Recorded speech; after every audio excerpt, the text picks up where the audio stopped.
আল্লাহর জাতের কসম, আমার এই জমিনে যতদিন পর্যন্ত রাসূলের আদর্শ কায়েম হবে না, ততদিন পর্যন্ত চাপাবাজি চলবে, জমিনে শান্তি আসবে না।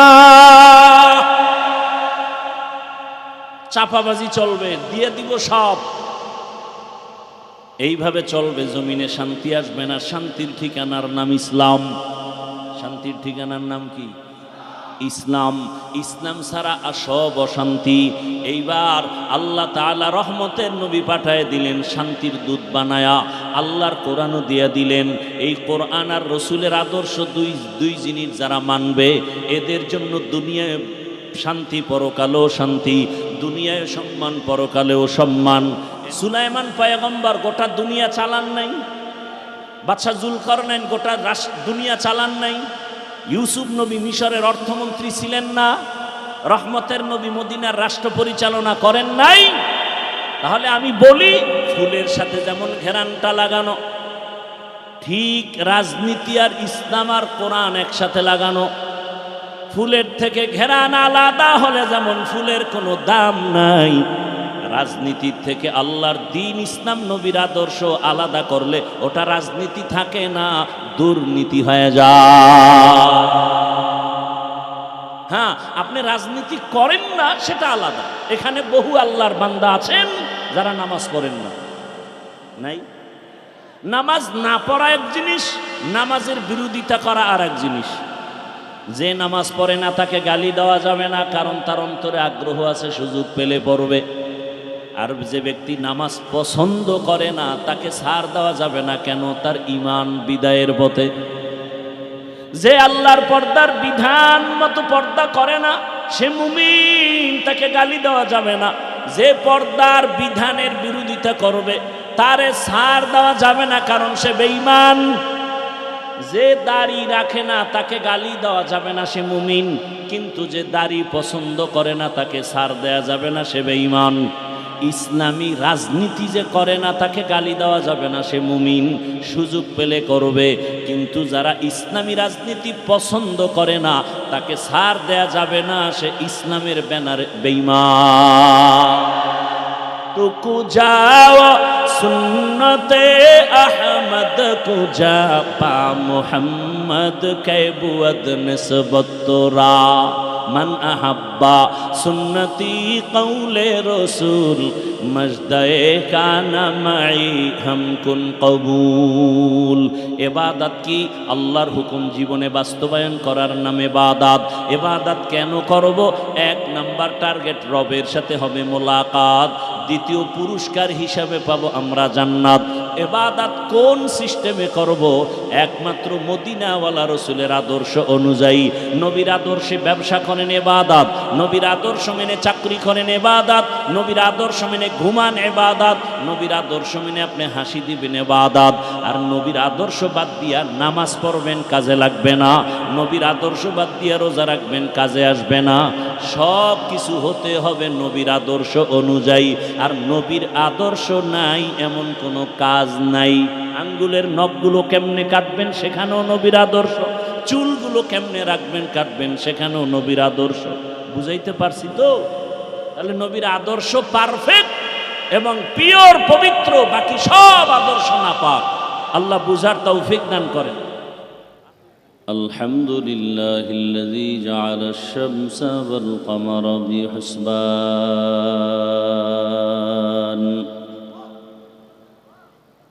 One Nazma wash শাজারা ইয়াসজুদান وفضل زمانا على زمان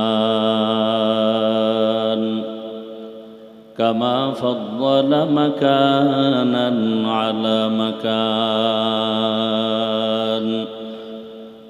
وإنسانا على إنسان ونشهد أن لا إله إلا الله وحده لا شريك له لا ضد له ولا ند له ولا مثل له ونشهد أن سيدنا وسندنا وحبيب ربنا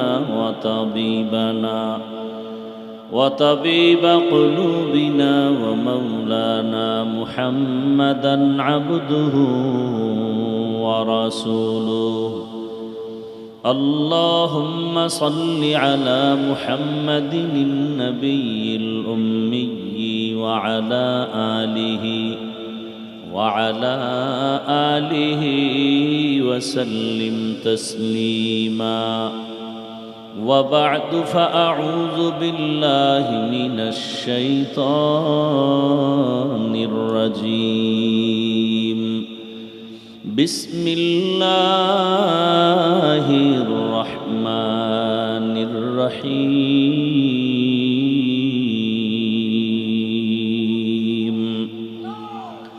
وما خلقت الجن والإنس إلا ليعبدون.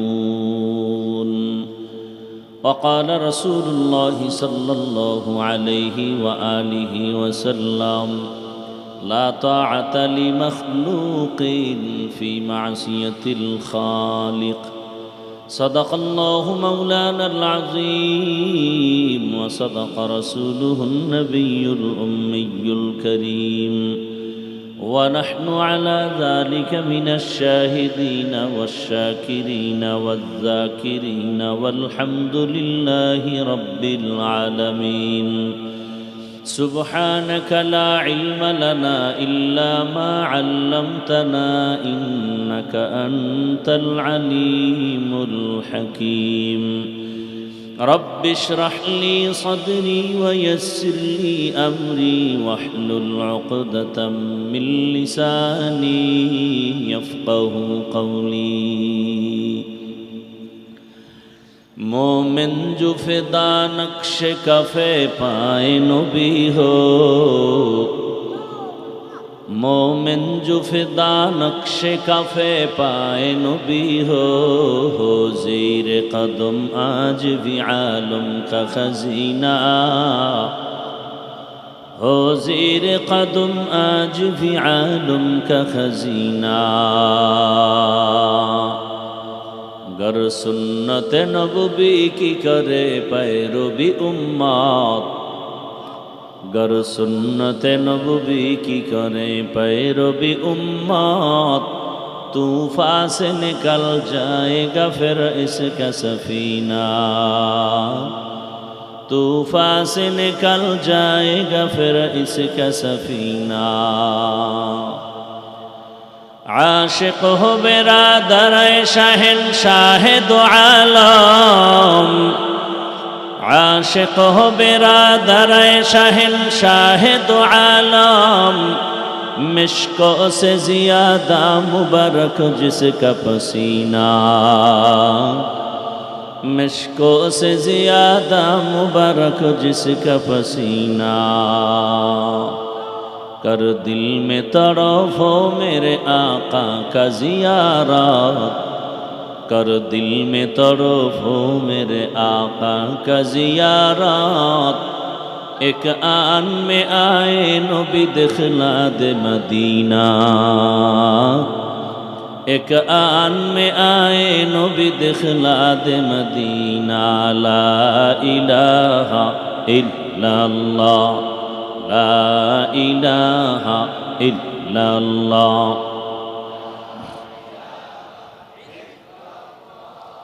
لا الہ الا اللہ، لا الہ الا اللہ، لا الہ الا اللہ، لا الہ الا اللہ، لا الہ الا اللہ، لا الہ الا اللہ، لا الہ الا اللہ، لا الہ الا اللہ، لا الہ الا اللہ، لا الہ الا ইল্লাল্লাহ লা ইলাহা ইল্লাল্লাহ লা ইলাহা ইল্লাল্লাহ লা ইলাহা ইল্লাল্লাহ লা ইলাহা ইল্লাল্লাহ লা ইলাহা ইল্লাল্লাহ লা ইলাহা ইল্লাল্লাহ মুহাম্মাদুর রাসূলুল্লাহ।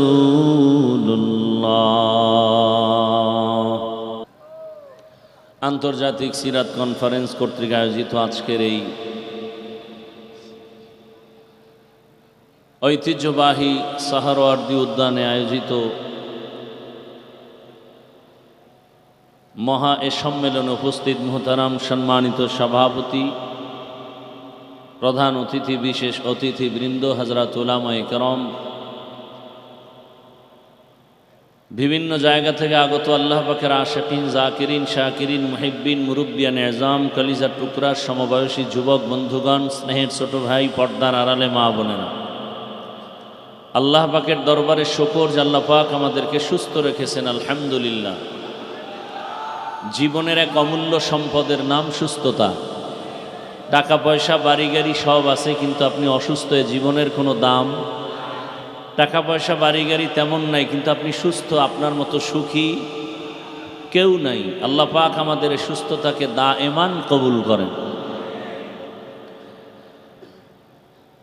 হাজারো লাখো মানুষের ভেতর থেকে দয়াময় আল্লাহ আমাদেরকে বাছাই করে এখানে হাজির করেছেন। আর একবার শুকর আদায় করি আলহামদুলিল্লাহ। নবীজি বলেন, আলহামদু আলা নিয়ামাতে আমানুল্লি জাওয়ালিহা। নিয়ামত পেয়ে যারা শুকর আদায় করবে, আল্লাহ পাকে শুকরের বরকতে নিয়ামতকে তাদের জন্য স্থায়ী করে দিবেন। দরুদ ও সালাম সৈয়দুল মুরসালিন রহমতুল্লিল আলমিন, শফিউল মুজনিবিন, খাতামুন নবিয়্যিন, সৈয়দুস সাকালাইন, ইমামুল মুরসালিন, শফিয়ে আজম, রসুল আকরম, রহমতে আলম, নবিয়ুল আরব আল আজম, হাবিবে কিবরিয়া, আশরফুল আম্বিয়া, সৈয়দুল আম্বিয়া, শফিয়ে মাহশর, সাকিয়ে কৌসর, আকায়ে নামদার, মদিনা का ताजदार, आफताब नबूवत, फ़ख्र मौजूदात, सैयदुल मखलूक़ात, हज़रत मुहम्मदुर रसूलुल्लाह सल्लल्लाहु अलैहि व आलिहि वसल्लमेर উপর সর্বোপরি শুকর যাদের অক্লান্ত পরিশ্রমের মাধ্যমে আজ সুন্দর আয়োজন, সময়, পরামর্শ, অর্থ দিয়ে দোয়া করে উপস্থিত হয়ে মাইক, লাইট, প্যান্ডেলের ব্যবস্থাপনার মাধ্যমে সার্বিক সহযোগিতা যারা করেছেন, প্রত্যেককেই আল্লাহ পাকে খেদমতের বরকতে দুনিয়াতে শান্তি, পরকালে চিরমুক্তির ব্যবস্থা করে দিন। দেশের শীর্ষস্থানীয় হযরত উলামায়ে কেরাম জুমার পর থেকে আলোচনা করেছেন। বিশেষ করে হাজারো লাখো মুসলমানের আধ্যাত্মিক রাহবার কলবের চিকিৎসামূলক আলোচনা একটু আগে করেছেন নায়েবে আমিরুল মুজাহিদিন শাইখে চরমনাই। এর আগে বয়ান করেছেন হযরতুল আল্লামা মামুনুল হক দামাত বারাকাতুহুম। এবং আজকের এই প্রোগ্রামের মধ্যমণি হযরত পীর সাহেব হুজুর চরমনাই শেষ দোয়া পরিচালনা করবেন। আল্লাহ পাক শেষ পর্যন্ত আমাদেরকে থাকার তৌফিক দান করেন। আল্লাহ সবাইকে হেদায়াতের দৌলত দান করেন। আমি আপনাদের দোয়া নেওয়ার জন্য আসছি এবং খুব সংক্ষেপ দু চারটি কথা বলার নিয়তে কোরআনে হাকিমের এক আয়াত, রসুলের একটি হাদিস পড়েছি। ওলামায়ে কেরাম যে আলোচনা করেছেন, করবেন, সমস্ত কথাগুলো সহি তরিকায় আল্লাহ আমাদের আমল করার তৌফিক দান করেন। ওলামায়ে কেরামের ইজ্জতকে আল্লাহ বেশি বেশি বাড়ায় নেন। যারা বিভিন্নভাবে ওলামায়ে কেরামের ইজ্জতকে নষ্ট করার জন্য চক্রান্ত করে, লেখার মাধ্যমে, বলার মাধ্যমে, আল্লাহ তাদের হেদায়াত দান করেন। আল্লাহ পাকের ইলম ও কুদরতে তাদের হেদায়াত না থাকলে কুদরতের দ্বারা আল্লাহ তাদেরকে দমন করে দেন। এই কথাগুলো এজন্য বললাম যে কিয়ামত পর্যন্ত এই জাতি আর কোনোদিন নবী পাবে? সাহাবায়ে কেরাম কোনোদিন নবী আসবেন না। সাহাবায়ে কেরাম দাওয়াতের জন্য আসবেন না। আইম্মায়ে কেরাম আসবেন না। বড় বড় আউলিয়ায়ে কেরামও আর আসবেন না। কিয়ামত পর্যন্ত এই জাতি দুনিয়াতে যদি সম্মান আর শান্তি চায় এবং পরকালে জান্নাত চায়, এই সব দুনিয়া আখেরাতের শান্তি এবং কল্যাণের পথ দেখাবেন একমাত্র, শুধুমাত্র, কেবলমাত্র উলামায়ে কেরাম। এজন্য এক চক্রান্ত চলছে আলেমদের থেকে উম্মতকে আলাদা কেমনে করা যায়, আলেমদের প্রতি ঘৃণা জমানো যায়। কারণ আলেমের প্রতি মানুষের যখন ঘৃণা চলে আসবে তখন আলেমের পেছনে আর নামাজ পড়বে না, বয়ান শুনবে না, ইসলামের বাতি আস্তে আস্তে পাওয়ার কমে যাবে। এই ষড়যন্ত্র থেকে আমাদের যথেষ্ট পরিমাণ সতর্কতা অবলম্বন করতে হবে যে কিয়ামত পর্যন্ত এই জাতির একমাত্র নির্ভেজাল নিরেট নিঃস্বার্থ বন্ধু উলামায়ে কেরাম, বাকিরা সব চান্দাবাজ আর ধান্দাবাজ। একমাত্র জাতির চূড়ান্ত নিরেট নির্ভেজাল নিঃস্বার্থ বন্ধু কারা? উলামায়ে কেরাম। বাকিরা আমাদেরকে অনেক কিছু দিতে চায় কিন্তু পেছনে স্বার্থ। উলামায়ে কেরাম আমাদের জন্য কিছু দিতে না পারলেও জীবন দিতে চান, রক্ত দিতে চান, পেছনে কোনো স্বার্থ নেই। আছে কোনো স্বার্থ? এ বিষয়ে অনেক কথা। মহামারী করোনা আমাদেরকে চোখে আঙ্গুল দিয়ে দেখিয়ে দিয়েছে। বাবা করোনায় আক্রান্ত, আপন সন্তান কাছে যায় না, মরার ভয়। সেই সময় শত শত করোনার লাশ আমার দেশের টুপিওয়ালা উলামায়ে কেরাম আর আমাদের দেশের পুলিশ বাইরা এই লাশগুলো নিজের তত্ত্বাবধানে উলামায়ে কেরাম কাঁধে নিলেন, গোসল করালেন, কাফন পরালেন, জানাজা পড়ালেন, কবরে রাখলেন। একজন হুজুরেও করোনায় মরে নাই। নিঃস্বার্থ খেদমত। আল্লাহ সবাইকে বুঝার তৌফিক দান করেন। আর নগদ একটা প্রমাণ, আপনারা সবাই জানেন, শিক্ষিত মানুষ, আমার দেশে সরকারি বেসরকারি চাকুরি যারা করেন, বলেন তো তাদের প্রতিদিনের ডিউটি কত ঘন্টা? বলেন। নিম্নে বেতন কত? 20,000। আর টেবিলের নিচে তো আরো অনেক মুক্তার দানা পাওয়া যায়। সারা দেশের মসজিদগুলোতে যে উলামায়ে কেরাম ইমামতির দায়িত্ব পালন করেন, বলেন তো তাদের ডিউটি কত ঘন্টা? বলেন। বেতন কত? হ্যাঁ, বিবেক দিছে আল্লাহ মানুষকে। চিন্তা করেন এর থেকে জুলুম আর কি হতে পারে জমিনে। এরপরও কি কোনো হুজুর বলছে যে বেতন বাড়াও, না হয় জুমার নামাজের সূরা উল্টা পড়া হবে? কারোর সাথে খারাপ আচরণ করেছেন? বরং কলিজা দিয়া দোয়া করে, কলিজা দিয়া দোয়া করে। ব্যবসায়ীদের আল্লাহ তুমি বরকত দাও, কবরওয়ালাদের মাফ করো, অসুস্থ রোগীদের সুস্থ বানাও। এরপরেও যারা আঙ্গুল ঘুরায় ঘুরায় বলে হুজুরেরা খারাপ, আমি বলি তার 14 গোষ্ঠীর রক্ত খারাপ। আল্লাহ হেদায়াত দান করুন, আল্লাহ হেদায়াত দান করুন। ভাইরা আমার, এশার নামাজ সমাগত। আমি একটু করে আয়াত ও হাদিস পড়েছি, তর্জমাটা বলে নিই। আল্লাহ বলেন, ওয়ামা খালাকতুল জিন্না ওয়াল ইনসা ইল্লা লিয়াবুদুন। আমি জিন ও ইনসানকে সৃষ্টি করি নাই, হ্যাঁ করেছি একমাত্র ইবাদতের জন্য। নবীজি বলেন, লা তাআতা লি মাখলুকিন ফি মাসিয়াতিল খালিক। আল্লাহকে অসন্তুষ্ট করে পৃথিবীর ভিন্ন কারো হুকুম মানা হারাম। আল্লাহকে অসন্তুষ্ট করে পৃথিবীর কারো হুকুম মানা যাবে? এটা হলো তর্জমা। ব্যাখ্যা কি হবে? বলে আল্লাহকে বেজার করে পীরের কথা মানা হারাম, আল্লাহকে বেজার করে অসন্তুষ্ট করে নেতার কথা মানা হারাম। এখন একজনে যদি বলে হুজুর নেতার কথা মানা হারাম, কোন আয়াতে আছে? এরকম তার সেরা বহু সমাজে আছে না নাই? রসুল বলেন আল্লাহকে বেজার করা যাবে না, দুনিয়ার সব বেজার হোক, আল্লাহকে বেজার করা যাবে না। কেন? বলে দুনিয়ার সবাই স্বার্থপর, আমাকে দিছে অনেক কিছু আমার মা বাবা, কিন্তু আমার আল্লাহ যে আমাকে যা দিয়েছেন এর 1000 কোটি ভাগের 1 ভাগও আমার মা বাবা আমাকে দেন নাই। এবং আমার মা বাবা যা দিয়েছেন পেছনে স্বার্থ আছে, আছে না নাই? সোনার বাংলায় তাকায় দেখেন, স্বার্থ না থাকলে মা বাবা সন্তানকে জবাই করে কেন? এ আকাম চলে না, চলে না? আবার স্বার্থ যদি না থাকে, সন্তান মা বাবাকে জবাই করে কেন? স্ত্রী স্বামীকে জবাই করে, স্বামী স্ত্রীকে জবাই করে। শুধু কি তাই? লজ্জা লাগে বলতে। বাবা তার আপন মেয়েকে হোটেলের মধ্যে ঢুকায় বলে, আজকের রাতের জন্য তুই আর মেয়ে না, তুই আমার স্ত্রীর মতো। নাউজুবিল্লাহ, আসে না? এটা কি ইন্ডিয়ার খবর?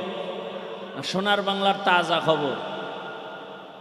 আল্লাহ পাক আমাকে আপনাকে যা দিয়েছেন কোনো স্বার্থের দিকে তাকান নাই। আল্লাহ যদি স্বার্থপর হইতেন, আল্লাহর দেওয়া পানি, আল্লাহর দেওয়া সূর্যের আলো, চাঁদের আলো, আল্লাহ পাক এত কিছু আমাকে দিছেন বলে কিছুই দেয় নাই। তোর চোখ দিছে কে? আপনার আমার মতো কত সন্তান ভিক্ষা করে, দুই চোখ দেখে না, জবান আছে খায় ঠিক, কথার আওয়াজ আসে না। আমার আল্লাহ এত নিয়ামত আমাকে দান করেছেন, বিনিময় আল্লাহ কিছু চান নাই। এরপর আল্লাহর দেয়া সব পাইয়াও আল্লাহর নাফরমানি করি, সন্তানের হক আদায় করি না, মা বাবার হক আদায় করি না, ভাইয়ের হক আদায় করি না, নামাজ পড়ি না, রোজা রাখি না, তেলাওয়াত করি না, হালাল হারামের ভেদাভেদ নাই। নাই তো নাই। নিজেকে দুর্বল মনে করব? কয় না, আরো বাহাদুরি করে। নামাজ না পড়লো দিল পরিষ্কার, আছে না নাই? শুধু তাই না, আর একটু আপডেট চালাক যারা, ওরা আমরা হুজুরদের থেকেও ভালো আছি। বলে না, বলে না? শুধু নফসের গোলামির পেছনে দৌড়ায়। আল্লাহর নবী বলেন, আল্লাহর মতো আপন কেউ নাই, এখনো নাই, পিছনেও ছিল না, সামনেও থাকবে না। যিনি নিঃস্বার্থ আমার আপন, তিনি আমার আল্লাহ।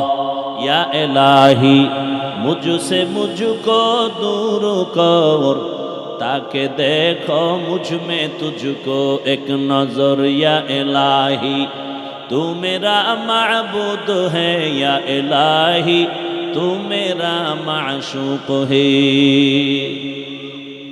সিরাত সম্মেলন মানি রসুলের আদর্শের বয়ান, রসুলের আদর্শ মানি কোরআনুল কারীম। টোটাল কোরআন রসুলের সিরাত, কোরআনের যত আলোচনা হবে সব সিরাতের আলোচনা। কারণ এ বিষয়ে উলামায়ে হাজরাত তথ্যবহুল আলোচনা করেছেন। আল্লাহ দুনিয়াতে মানুষ পাঠাইছেন, এ কথা বলতে গিয়ে আল্লাহ পাক বললেন, আমি মানুষ ও জিন সৃষ্টি করি নাই, হ্যাঁ করেছি ইবাদতের জন্য। করি নাই, হ্যাঁ করেছি, এভাবে না বলে ডাইরেক্ট যদি বলতেন ইবাদতের জন্য মানুষ সৃষ্টি করেছি, আল্লাহ ডাইরেক্ট না বলিয়া বললেন, আমি জিন ও ইনসান বানাই নাই, সৃষ্টি করি নাই, হ্যাঁ করেছি। ঘুরাইয়া বললেন কেন? আল্লাহ মানুষের জেহেন আর অন্তর খালি করে বললেন, তোরে বানানো হয় নাই, এটা দিলের মধ্যে ঢুকা। ঢুকানোর পরে এবার একটা কথা অন্তরে জমা করো, আল্লাহ তোমাকে বানাইছেন জীবনে একটা কাজের জন্য, তোমার আর কোনো কাজ নাই। জীবনে তোমার মরণ পর্যন্ত একটা কাজ, ওই কাজের নাম হলো ইবাদত। কাজের নাম কি? ইবাদত। এখন ইবাদত কি?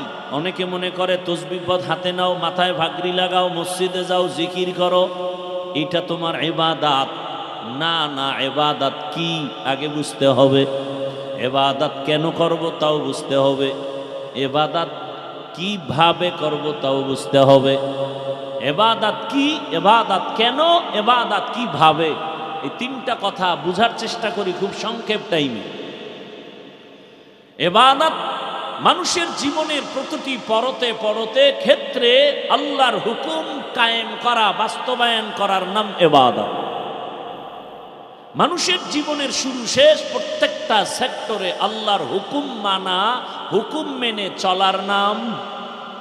মা খালাকতুল জিন্না ওয়াল ইনসি বাখা জুজ ইবাদাত নিস্তে মাকসুদ আজ্জাহা। আল্লাহর হুকুম নাই এমন কোনো কাজ আছে? আপনি ব্যক্তি জীবনে আপনি আল্লাহর হুকুম চালু করেন ইবাদত, পরিবারে আল্লাহর হুকুম চালু করবেন ইবাদত, জীবনে যা করবেন সব ইবাদত। এমন কোনো কাজ নাই যেটা ইবাদত হবে না। সেই ইবাদতটা কেন করব? একমাত্র কারণ রবের সাথে হবে মুলাকাত, বিনিময় আমরা পুরস্কার পাবো জান্নাত। ইবাদত করব কেন? আল্লাহর মুলাকাতের জন্য। কার জন্য বলে? আল্লাহর মুলাকাতের জন্য। ফামান কানা ইয়ারজু লিকা রাব্বিহি ফালইআমাল আমালান সালিহা ওয়ালা ইউশরিক বিইবাদাতি রাব্বিহি আহাদা। রবের যারা মুলাকাত চায় নবী জানায় দেন তারা নেক আমল করবে, তবে সাবধান, আমলের মধ্যে যেন, ইবাদতের মধ্যে যেন শিরিকের গন্ধ না থাকে। কারণ শিরিকের মধ্যে যারা ঢুকবে তাদের জন্য জান্নাত হারাম। ওয়া মান ইউশরিক বিল্লাহ ফাকাদ হারামাল্লাহু আলাইহিল জান্নাহ। রবের সাথে হবে মুলাকাত, বিনিময়ে পুরস্কার পাবো কি? ইন্নাল্লাযীনা আমানু ওয়া আমিলুস সালিহাত কানাত লাহুম জান্নাতুল ফিরদাউসি নুজুলা। ইবাদত কি? বলে জীবনে আল্লাহর হুকুম মানার নাম। ইবাদত কেন করব? রবের সাথে মুলাকাত, পুরস্কার পাবো জান্নাত। ইবাদত কিভাবে করব? সিস্টেম কি হবে? ডাক্তার বলে দিবে? বলে না, ইবাদতের একমাত্র সিস্টেম রহমতের নবীর আদর্শ অনুযায়ী তুমি ইবাদত করো। কারণ এই জমিনে একটা মাত্র আদর্শই পিওর এবং পবিত্র, সেই আদর্শ হলো মদিনাওয়ালা নবীর আদর্শ। এক কথায় দুনিয়ার সব আদর্শগুলো নাপাক, রহমতের নবীর আদর্শই হলো পাক। দুনিয়ার সব আদর্শ নাপাক, কার আদর্শ পাক? ইমামুল আউয়ালিন আল আখিরিন বহরে সদকা রাহমাতাল লিল আলামিন সাইয়্যিদুল কাউনাইন খাতমুল মুরসালিন আখির আমদ বুদ ফখরুল আউয়ালিন। দুনিয়ার সবার আদর্শ নাপাক, একমাত্র রাসূলের আদর্শই হলো পাক। দুনিয়ার অন্যদের আদর্শ নাপাক কেন? মানুষটাই নাপাক, খায়ও নাপাক, দেমাগও নাপাক। জমিনের মধ্যে যত মানুষ নতুন নতুন আদর্শ আমাদের দিয়েছে, এর দেমাগ নাপাক। 3 বেলা খাইয়া যে বিড়ি টানের কেমন পাক? কি 3 বেলা খাওয়ার পরে যারা গাঞ্জা খায়, 3 বেলা খানার পরে যারা মদের বোতল নিয়ে দৌড়ায়, এখন দিমাগ পাক। কথা বলেন না কেন? মদ পান করে কেউ জিকির করেনি, বরং মদ পান করেই মাথা পাগল, মাথা খারাপ হয়ে গেছে, বউরে মা কয়। দিমাগ পাক না। এরপরে কত আকাম করে, চোখের গুনাহ, হাতের গুনাহ, জবানের গুনাহ, অন্তরের গুনাহ, চুরি, ডাকাতি, জুলুম, অত্যাচার, সুদ, ঘুষ, সব মিলে দেখা যায় পুরো মানুষটাই নাপাক। এর থেকে যদি কোনো থিওরি জমিনে আসে সেটাও নাপাক। আর আমার রাসূলের আদর্শ কেমন পাক? আমার রহমতের নবী নিজেই পাক। আমেনা বলেন, দুনিয়ার নারীরা বাচ্চা গর্ভে আসার পরে মাথা ব্যথা, পেটে ব্যথা, কত রোগ। আর আব্দুল্লাহর সন্তান মুহাম্মদ আমার গর্ভে আসছে, আমার কোনো রোগ নাই। দুনিয়াতে বাচ্চা আসার আগে মা পাগলের মতো কান্নাকাটি করে চিৎকার, আমি আমেনার কিছু হয়নি। জমিনে বাচ্চাগুলো আসিয়া কান্নার আওয়াজ। আর আমার সন্তান মুহাম্মদ দুনিয়াতে আসা মাত্র শুকর আদায় করেছেন আমার রবের শুকর। দুনিয়া দুনিয়ার বাচ্চা আসে খতনাবিহীন, আমার সন্তান মুহাম্মদ আসে খতনাকৃত অবস্থায়, এবং আমার সন্তান এতটাই পাক, শিশুবেলা হইতে সব বাচ্চা ল্যাংটা থাকে, কিন্তু আমার মুহাম্মদের শরম জমিনের কেউ দেখতে পারে নাই শিশুবেলাই থেকে। শুধু তাই না, নবী যখন আসছেন, রবিজিকে আল্লাহ এমন পবিত্রতা অর্জনের জন্য জমিনের আদর্শ বানায়া দিলেন।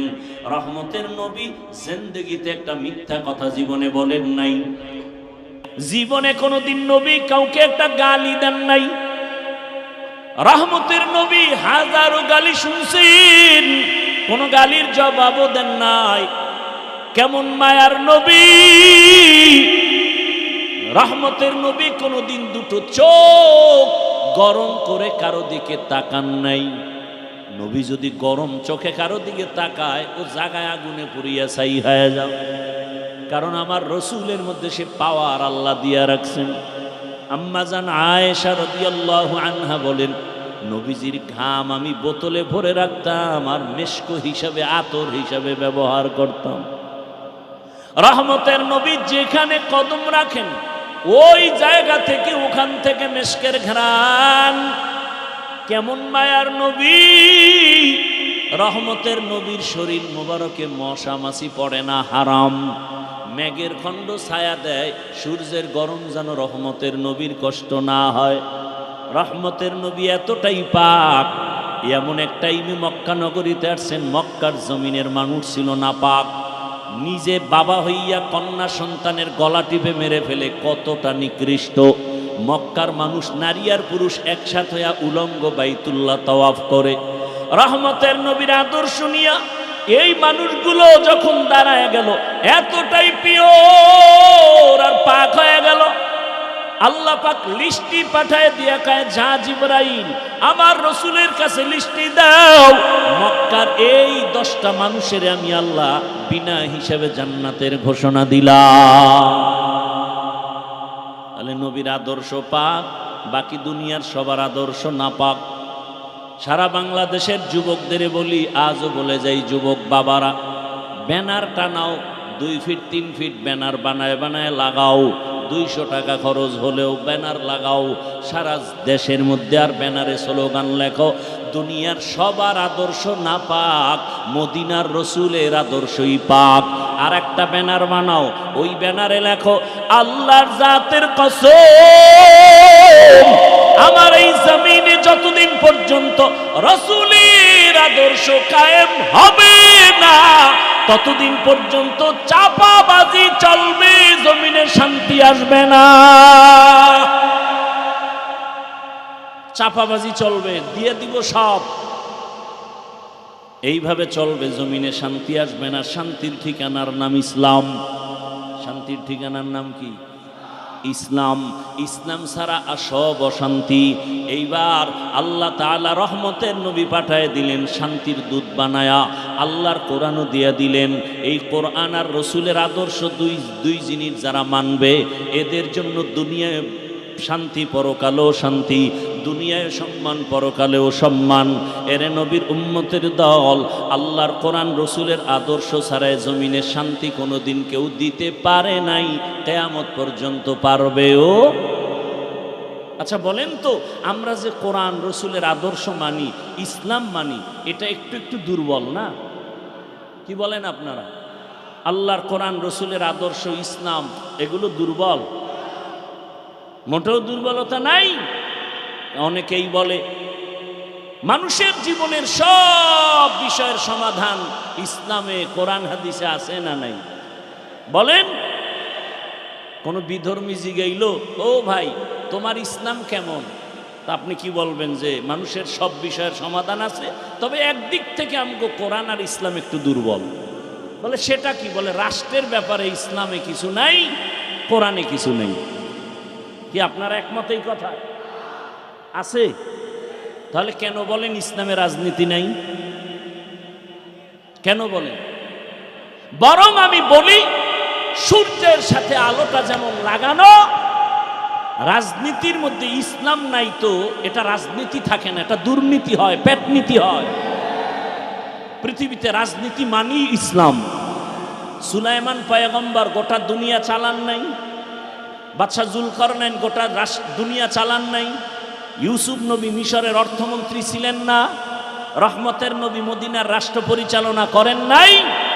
তাহলে আমি বলি ফুলের সাথে যেমন ঘেরানটা লাগানো, ঠিক রাজনীতি আর ইসলাম আর কোরআন একসাথে লাগানো। ফুলের থেকে ঘেরান আলাদা হলে যেমন ফুলের কোনো দাম নাই, রাজনীতির থেকে আল্লাহর দ্বীন ইসলাম নবীর আদর্শ আলাদা করলে ওটা রাজনীতি থাকে না, দুর্নীতি হয়ে যায়। হ্যাঁ, আপনি রাজনীতি করেন না সেটা আলাদা। এখানে বহু আল্লাহর বান্দা আছেন যারা নামাজ পড়েন না। নাই, নামাজ না পড়া এক জিনিস, নামাজের বিরোধিতা করা আর এক জিনিস। যে নামাজ পড়ে না তাকে গালি দেওয়া যাবে না, কারণ তার অন্তরে আগ্রহ আছে, সুযোগ পেলে পড়বে। আর যে ব্যক্তি নামাজ পছন্দ করে না তাকে ছাড় দেওয়া যাবে না, কেন? তার ঈমান বিদায়ের পথে। যে আল্লাহর পর্দার বিধান মতো পর্দা করে না সে মুমিন, তাকে গালি দেওয়া যাবে না। যে পর্দার বিধানের বিরোধিতা করবে তারে ছাড় দেওয়া যাবে না, কারণ সে বেঈমান। যে দাড়ি রাখে না তাকে গালি দেওয়া যাবে না, সে মুমিন। কিন্তু যে দাড়ি পছন্দ করে না তাকে ছাড় দেওয়া যাবে না, সে বেঈমান। ইসলামী রাজনীতি যে করে না তাকে গালি দেওয়া যাবে না, সে মুমিন। সুযোগ পেলে করবে। কিন্তু যারা ইসলামী রাজনীতি পছন্দ করে না তাকে ছাড় দেয়া যাবে না, সে ইসলামের ব্যানারে বেঈমান। তুকু যাও সুন্নতে আহমদ কুজা পা মুহাম্মদ কে বুয়দ নিসবত তোরা মান আহাব্বা সুন্নতি কৌলে রসুল মজদায়ে কানা মাই হামকুন কবুল। এবাদত কি? আল্লাহর হুকুম জীবনে বাস্তবায়ন করার নাম এবাদত। এবাদত কেন করব? এক নাম্বার টার্গেট রবের সাথে হবে মোলাকাত, দ্বিতীয় পুরস্কার হিসাবে পাবো আমরা জান্নাত। এবাদত কোন সিস্টেমে করব? একমাত্র মদিনাওয়ালা রসুলের আদর্শ অনুযায়ী। নবীর আদর্শে ব্যবসা করেন এবাদত, নবীর আদর্শ মেনে চাকরি করেন এবাদত, নবীর আদর্শ মেনে ঘুমান এবাদত, নবীর আদর্শ মেনে আপনি হাসি দিবেন এবাদত। আর নবীর আদর্শ বাদ দিয়া নামাজ পড়বেন, কাজে লাগবে না। নবীর আদর্শ বাদ দিয়া রোজা রাখবেন, কাজে আসবে না। সব কিছু হতে হবে নবীর আদর্শ অনুযায়ী। আর নবীর আদর্শ নাই এমন কোনো কাজ নাই। আঙ্গুলের নখগুলো কেমনে কাটবেন সেখানেও নবীর আদর্শ, চুলগুলো কেমনে রাখবেন কাটবেন সেখানেও নবীর আদর্শ। বুঝাইতে পারছি তো? তাহলে নবীর আদর্শ পারফেক্ট এবং পিওর পবিত্র, বাকি সব আদর্শ নাপাক। আল্লাহ বুঝার তৌফিক দান করেন, আল্লাহ বুঝার তৌফিক দান করেন।